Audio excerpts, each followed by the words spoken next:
Bom dia Neuropsis. Nesse sábado começaremos essa live sobre o medo de dar diagnósticos errados, que é um medo que assombra definitivamente todos os profissionais. Bom dia, Sandra. Então sejam muito bem-vindos. E por que nós vamos falar hoje sobre medo do diagnóstico errado? Porque é esse medo muitas vezes que faz com que neuropsicólogos procrastinem, evitem fazer laudos, posterguem a data do laudo, digam para depois, eu preciso escrever mais, ou eu preciso ler mais, ou eu preciso supervisionar mais, sempre tá faltando algo mais, porque existe esse medo. Então, lembrando vocês que essa live é parte de uma série de lives que nós estamos fazendo esse mês, que culminará no desafio dos laudos neuropsicológicos, nos dias 27, 29 e 31 de janeiro. Então, quem não se inscreveu, já se inscreve no link da bio para esse evento online e gratuito. Espero vocês lá. Então, vamos começar. Estou aqui com a minha colinha de organização. E vamos fundamentar esse medo. Por que tu acredita que tu tem medo de dar diagnósticos errados para o teu paciente, teu cliente, enfim? Dar um diagnóstico errado é, com certeza, um fator de confusão, de atrapalhação, de inconveniente dentro da busca do paciente, da família, por um tratamento de sucesso. Então, é mais do que natural que exista esse medo pairando ali dentro do processo de avaliação neuropsicológica, tanto da tua parte quanto também da parte dos teus clientes, que isso também a gente já falou aqui nas lives sobre como é natural essa desconfiança, essa dúvida, essa necessidade de explicações extras. É natural que isso aconteça dentro de um processo avaliativo, essas conversas difíceis, o questionamento, o confronto de ideias, de percepções, de compreensão, inclusive, sobre o método da avaliação neuropsicológica, como nós fazemos, mas como tu chegou a essa conclusão. Será que tu chegou a essa conclusão porque eu respondi aquilo naquele questionário? Então, são várias as perguntas que vão pairando aí, que tem relação com esse medo. Medo da falta de compreensão, medo da compreensão equivocada e das consequências que isso pode ter na vida do paciente, na vida da família, de todo o entorno que cerca o paciente ao longo do tempo aí que vai progredir, né, que vai avançar durante o ano, a vida desse paciente. E nós sabemos que sim, né, muitos pacientes passam por isso, por diagnósticos equivocados, e existem sim razões, motivos pelos quais isso acontece, que eu acho que é fundamental que sejam bem compreendidas. Por que as pessoas recebem diagnósticos errados? O que acontece na vida, né, do neuropsicólogo, na vida do paciente, que faz com que esses diagnósticos não sejam bem acurados? E antes de qualquer coisa, eu quero deixar muito claro aqui que nenhum profissional está à prova de bala de errar um diagnóstico por vários motivos aqui, tá? Então, isso é muito importante, é um tema que se discute muito pouco dentro da área da neuropsicologia, dentro da área da psicologia, da saúde como um todo, né? Em que contexto acontecem essas falhas de diagnóstico? E as consequências disso, né, como a gente já falou, elas são muito óbvias e é definitivamente um medo que nós não deixaremos de ter, acho que é um ponto importante. Esse medo ele não vai embora, ele não vai acabar, né, ele não vai se encerrar em algum momento. E esse medo também ele serve como um guia, como uma alerta sobre a importância daquilo que a gente faz. Então vamos abraçar esse medinho, vamos botar ele aqui no colo e vamos conversar sobre esse medo, tá? Quem quiser participar aqui da live, colocar algum comentário, colocar pergunta, fica à vontade também, tá? Que a gente vai trocando aqui. Começou a bater um sol aqui, ó, live é assim, né, gente? Daqui a pouco, assim, eu não quero botar, eu tô na frente da janela para ficar mais iluminado para vocês aqui. Mas, racionalmente, esse medo, então, ele tem implicações, né, que são muito claras em relação à ética, em relação à ética pessoal, ética profissional, né, de eu estar prestando o trabalho com o máximo de excelência, de atenção e de cuidado naquele diagnóstico, naquele laudo que eu estou emitindo. Pessoalmente, eu gosto de pensar, eu acho que isso é uma ética pessoal de cada um que eu quero transmitir para vocês, né? Que o tempo das pessoas, dos nossos pacientes, ele é muito precioso. Quando a gente fala de tempo, a gente fala de vida, né? Então, como é profundo, como é difícil quando a gente, por algum motivo, entende que a gente fez alguém perder o seu tempo de vida, a sua energia, né? Os seus recursos financeiros, de tempo, o desgaste que pode, né, trazer um diagnóstico que é equivocado. Então, acho que tem um aspecto que tem relação com a responsabilidade, com o uso do tempo de vida das pessoas, que faz com que sim, a gente queira fazer sempre o melhor trabalho, com ética, com responsabilidade, com implicação para aquilo. O que não podemos negar também, que é por isso que nós somos profissionais técnicos formados, é que os casos, eles apresentam complexidades e contextos que são diferentes, né? Que são diversos. Então, casos que são mais cheios de variáveis, que eles apresentam um contexto relacional, do relacionamento entre as pessoas envolvidas, que é mais difícil, que apresenta uma sequência de eventos. Exemplo disso, pandemia. Casos de pessoas que adoeceram ou que ficaram com dificuldades cognitivas de aprendizagem na pandemia. Isso certamente é um fator de confusão, é um fator de complexidade, tá?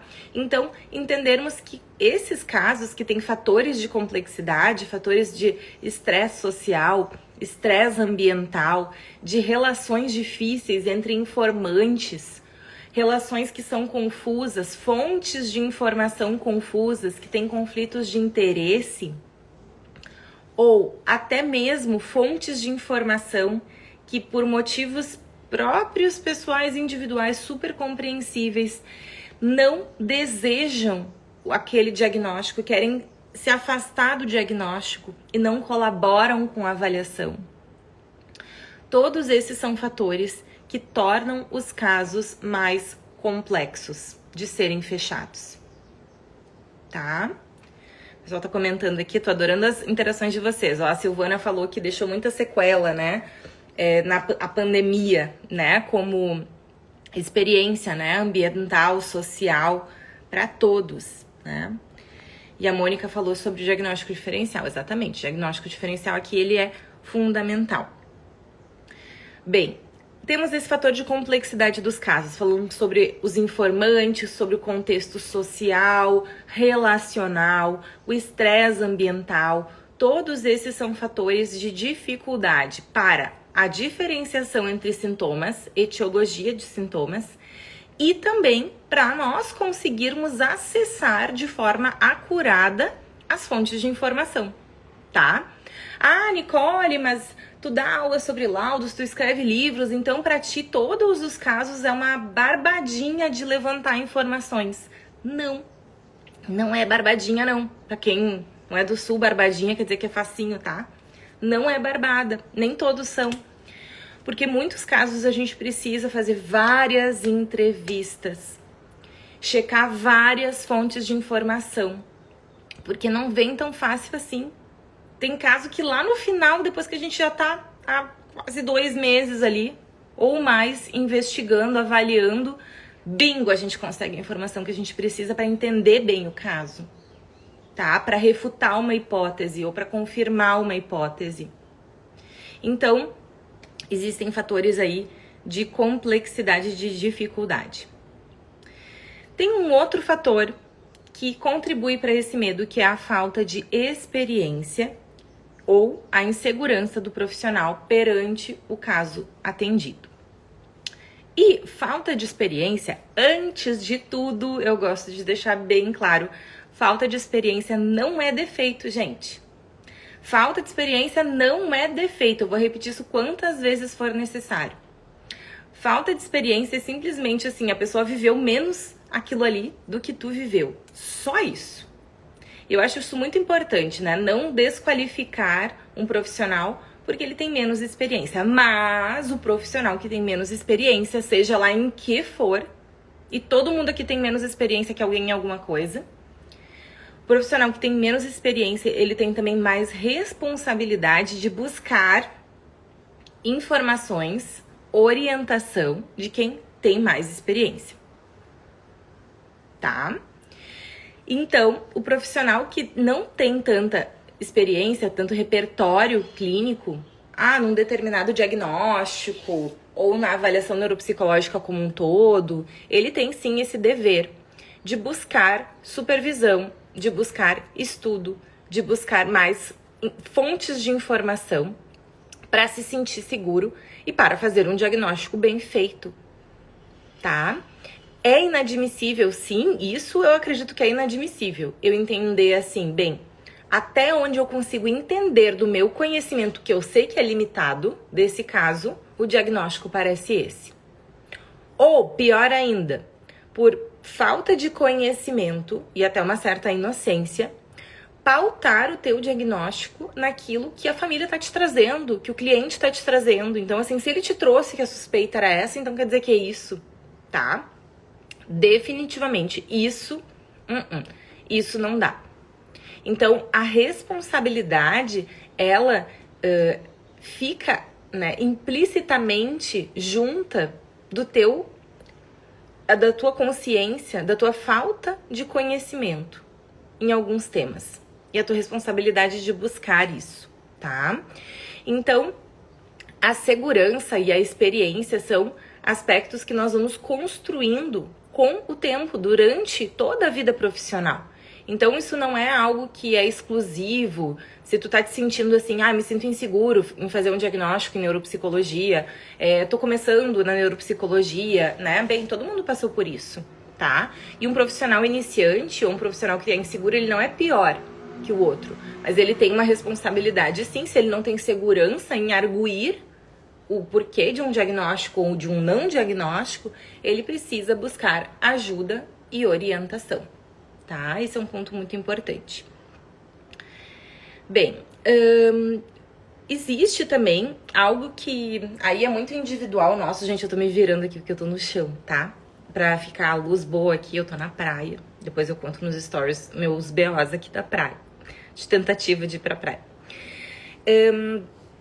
Então, existem também aspectos, né, que são muitas vezes relacionados, né, a críticas, né, pelos colegas, né? Bem, se eu cometer um erro, se eu não entender algum aspecto, se eu não conseguir chegar à conclusão exata, eu vou ser criticado pelos meus colegas, eu vou ser mal visto pelos meus colegas, né? A percepção, inclusive, de que esse erro é algo irremediável, que é algo que define alguém. E aí, eu quero que vocês façam um exercício super importante, terapêutico aqui. Vamos fazer juntos. Pensem no melhor profissional que vocês conhecem da cidade de vocês. O melhor, tá? Melhor. Pode ser o melhor neurologista, psiquiatra, psicólogo, psicoterapeuta, fono, enfim, qualquer profissional. E agora, vocês podem se fazer a seguinte pergunta. Vocês realmente acham que essa pessoa que vocês acham a melhor, ela é imbatível, ela nunca cometeu um erro de diagnóstico? Tá? E aqui tem um ponto muito importante. Diagnóstico, seja qual for, ele é, dentro da área da psicologia, da psiquiatria, ele é uma opinião. É uma análise técnica e em que o profissional dá uma opinião técnica sobre diagnóstico. Então, essa opinião, ela é passível, sim, de ser contestada, de ser revista. Então, mesmo os melhores profissionais, eles já cometeram erros. Isso não significa que os erros que eles cometeram né? São erros, digamos assim, por falta de cuidado, de, né, implicação profissional. Mas foi naquele momento ali o ponto até o qual eles conseguiram entender, ler e receber informações sobre o caso. E isso pode acontecer, sim. Se vocês perderem o medo de conversar com profissionais de outras áreas ou mesmo da psicologia e vocês em algum momento disserem assim, bem, mas você já ouviu falar, o paciente já te falou, a família já te falou que aconteceu isso? Ou que ele tem feito aquilo? E o profissional dizer assim, não, nossa, eu não sabia disso. Isso acontece. E isso pode mudar tudo na história de um diagnóstico clínico. São essas pequenas pecinhas do quebra-cabeça, né, que fazem toda a diferença no fechamento do diagnóstico. Então, isso pode acontecer. E eu falo isso porque também existe um mito dentro da área da saúde, né, que o profissional que ele comete algum erro de diagnóstico, ele é um profissional ruim.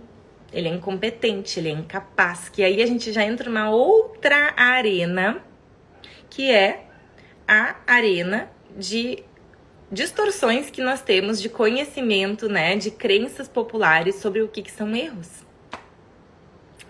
Então vamos pensar em outro contexto, vamos pensar assim num restaurante, tá? O restaurante é ótimo, o melhor restaurante, é muito bom.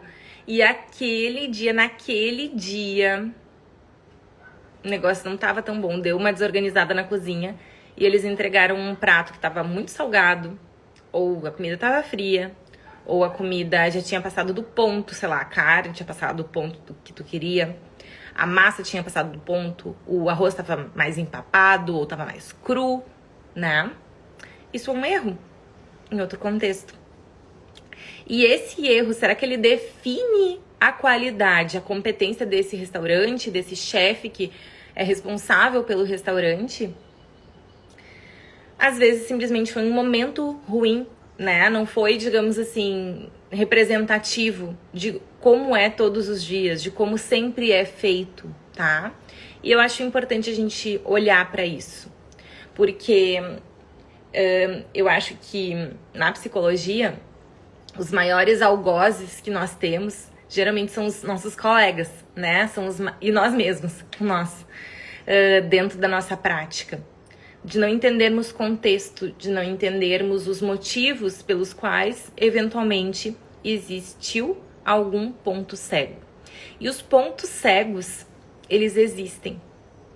Eles existem nos diagnósticos por falta de conhecimento, eles existem nos diagnósticos por vieses nossos, né? No que eu, digamos assim, acabo entendendo aí que algo é esperado, é normal, até dentro das nossas vivências pessoais, né? Então, assim, vamos pensar em transtornos da personalidade, né? Se tu teve, por exemplo, experiências na tua vida com a tua família, né? De pessoas com um determinado funcionamento, vamos pegar narcisista, a chance de um narcisista passar, um paciente com um transtorno de personalidade narcisista passar por ti e ou tu ficar muito reativo a ele, né? Deixa eu mudar aqui minha posição do celular. Ou definitivamente tu não ficar reativo a ele porque tu naturaliza aquele funcionamento é normal pra ti. É uma questão de contexto que pra ti é normal, tá? É um viés, é um ponto cego. Então, dentro do nosso funcionamento, do nosso próprio funcionamento, das nossas experiências, existem esses vieses de percepção, às vezes muito aguçada, ou de falta de percepção, tá? Então, é muito importante nós entendermos isso, e isso eu falo como terapeuta do esquema, como alguém que busca entender os próprios esquemas dentro do atendimento psicológico, de que forma as diferentes formas de funcionar dos nossos pacientes afetam a gente, impactam a gente, tá? Então é muito importante olharmos para isso. E vamos pensar agora, né, sobre como superar esse medo de fazer diagnóstico. Eu acho que primeiro é ter essa clareza, essa normalização do que eu falei sobre os vieses que todos nós temos, sobre ser natural, ser iniciante, não saber diagnosticar e entender todos os transtornos. Isso não é algo que te desqualifica como profissional, não é algo que te coloca num lugar de incapacidade, mas sim só mostra que tu precisa, enfim, percorrer esse caminho e tu tem uma responsabilidade em percorrer esse caminho com ajuda, com mãozinha de outros colegas, que eu acredito ser uma das coisas mais legais que a gente tem dentro da psicologia, que é a ideia da gente fazer supervisão clínica, né? De a gente poder pedir auxílio para outros colegas. E eu vejo que em muitas áreas isso não... Eles nem entendem o que é isso, né? Assim, os profissionais. E é como se fosse uma consulta a outros colegas. E isso é muito, muito importante.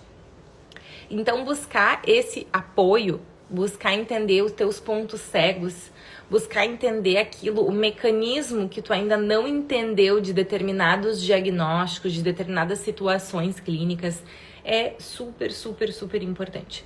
Aprofundar o teu conhecimento, eu não preciso nem falar sobre isso. Falei sobre isso na live junto com o professor Leandro Malloy Diniz, sobre a importância do profissional ele ter uma organização, tá? Organização dos estudos, das suas metas de conhecimento, das suas fontes de conhecimento. Então, hoje, com todo o arsenal que a gente tem de informação, não existe mais desculpa para não ter conhecimento sobre algo, né? A gente tem uma fonte interminável de informação na internet, em artigos, e aproveito para falar aqui, quem trabalha com neuropsicologia precisa ler em inglês, e se não ler em inglês tem que usar o Google Tradutor, mas não pode negar fontes de informação. Ah, porque isso é inglês, então eu não leio, tá? Recentemente eu fiz um post indicando literaturas clássicas que são internacionais, porque nós somos bebês aqui no Brasil, quando a gente fala de neuropsicologia, e... enfim, muitas pessoas colocaram, Nicole, mas é tudo em inglês, né? Sim, é tudo em inglês, porque são literaturas que são clássicas, né? Mas é importante sim que elas sejam lidas, que elas sejam as que não têm tradução para o português, né? Então tem que ser lida e tem que ser lida em inglês, então isso é um ponto bem importante, tá? Temos ótimos livros em português também, mas eu acho que existe um valor, sim, em a gente ler os clássicos, tá? Os clássicos que não são aqueles clássicos da prova de vestibular, né, gente? São os clássicos da nossa área mesmo e que são super atuais e úteis e fundamentais pra gente crescer um conhecimento na neuropsicologia de forma sólida. Mas organização, então, de cronograma, de expectativa, tipo, o que eu vou aprender esse ano? O que eu vou superar esse ano? Eu tenho medo de diagnosticar TEA, eu tenho muita dúvida em diagnosticar TEA, eu tenho muita dúvida em diagnosticar TDAH, eu não sei diagnosticar DI, eu não sei diagnosticar transtorno de personalidade. Ok, de que forma, qual é o teu plano de ação para cada uma dessas lacunas, dessas inseguranças que tu tem? Tá? Tu vai fazer uma supervisão que a pessoa vai te dar ali os nortes, o beabá de como é que é, o que tu precisa ler. Tu vai fazer um curso sobre isso, que, né, foi bem recomendado de pessoas que são bem experts da área. Muito importante, tá? Busquem boas referências, usem bem o tempo e o dinheiro de vocês. Não usem o tempo e o dinheiro de vocês com coisas que são duvidosas, que vocês não têm boas referências, tá? Outra coisa que auxilia muito a vocês perderem a insegurança de dar o diagnóstico errado é estruturar o raciocínio clínico, tá? E dentro do método NPA, que nós vamos apresentar na semana do desafio dos laudos neuropsicológicos, existe um módulo que eu gravei só sobre raciocínio clínico. E como ele não é um bicho de 7 cabeças, ele pode ser muito bem estruturado, ele tem um passo a passo, que quando tu segue esse passo a passo, não restam dúvidas, tá? Porque o raciocínio clínico é um exercício de busca de evidências. Ele é um raciocínio que busca evidências de diferentes fontes com base numa literatura que é sólida, com base em conhecimento. Então ele dá trabalho, mas definitivamente ele funciona, tá? Outra coisa que auxilia muito é vocês terem uma boa organização na produção de laudos. Então, Se a tua produção de laudos não segue um fluxo, um método, um como fazer, um passo a passo que te deixa seguro, definitivamente isso vai ser um problema para ti. Então foca esse ano em entender como estruturar, como organizar a tua produção de laudos, para que ela não seja um sinônimo de procrastinação e de ansiedade, tá? Outro aspecto que tem a ver muito mais com mentalidade, então com crenças, né? Focar em se tornar a cada dia melhor e não ficar focando somente no resultado, na perfeição, né? De ser irreparável, irretocável. E eu garanto para vocês, escolham um bom supervisor que vai transmitir segurança e leveza nesses processos para vocês. Um bom supervisor, ele orienta, ele acolhe, ele direciona e ele te dá sustentação para tu praticar aquilo que tu ainda não sabe praticar tão bem, o que tu tá te desenvolvendo, para que tu tenha sucesso e leveza na tua prática clínica. E então encerro com uma reflexão para vocês pensarem com muita autocompaixão frente aos processos de aprendizagem e de formação de vocês, tá? Neuropsicologia não é algo que se aprende da noite pro dia. Não é em 2 anos, não é na aula da pós somente. É com tempo de formação, com tempo de estudo, de dedicação. Então, quando o profissional sai, por exemplo, da pós-graduação, ele tá engatinhando. Ele ainda tá no começo. Nos Estados Unidos, eu sempre falo isso, mas é importante pra gente ter parâmetros, né, de qualidade, de formação. O profissional pode atuar como neuropsicólogo depois do doutorado, tá? Então, ele faz uma prova de certificação depois de ter um doutorado clínico ou, né, acadêmico em neuropsicologia. Então, isso não quer dizer que o doutorado é o importante, ou é o título, ou que tu deve ter doutorado, não é isso que eu quero dizer, porque eu não acredito que isso seja necessário, mas isso quer dizer sobre o tempo e sobre a dedicação que precisa estar na mente de vocês, que vai ser necessária para vocês atingirem a excelência na prática da neuropsicologia. Certo? Então, agora encerramos a nossa live. Desejo um sábado lindo para vocês, muito abençoado. Aqui já tá um solão, já tô suando aqui, né? Verão, coisa boa, abençoada. Vamos aproveitar esse sol, muita vitamina D pra gente curtir. E na semana que vem temos mais lives. Fiquem de olho nos e-mails, que a gente vai divulgando sempre nos e-mails ou aqui no Instagram, mas no e-mail sempre vai certinho pra vocês as orientações, né, dos temas das lives, dos horários das lives. Eu agradeço muito a presença de cada um de vocês. Aqui a gente ficou com uma média de 50, 60 pessoas ao vivo, né? Num sábado de manhã. Eu fico muito, muito grata e muito feliz mesmo, tá? Sucesso e contem com a gente até semana que vem. Super beijo!